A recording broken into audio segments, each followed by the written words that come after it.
Во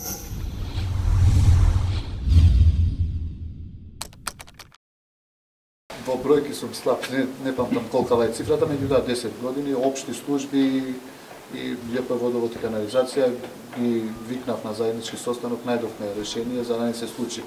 Знаете, тоа е катастрофално во клинички центар да се случи да нема вода. 10 години не е платено и сега се бараат сметки.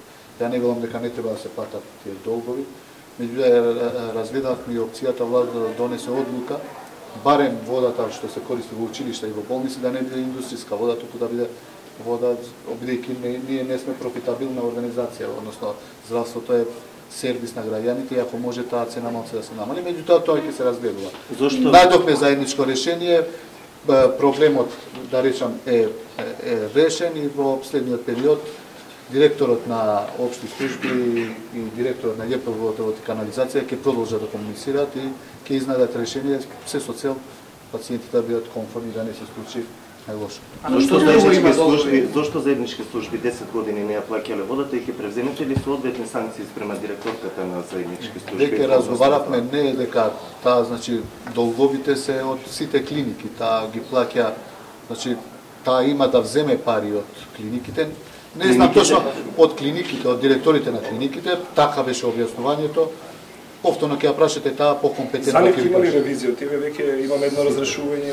Сите клиники, значи сите клиники. Каде се очекува тоа е наредна ревизија? Значи ревизијата има на сите клиники, значи без исклучок. 20 директори се назначени нови, последниот период, не речам временски период, полека ќе анализираме каква е работата и по тоа и ќе действуваме.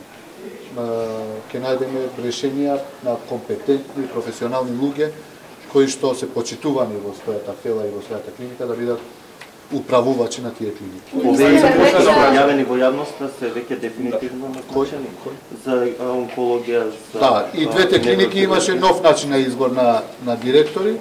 Значи на неврохирургија отидов на состанок и консензуално решија да биде господинот што е професорот што е директор. Истото се случи и со онкологија, беа повикани сите доктори кај нас.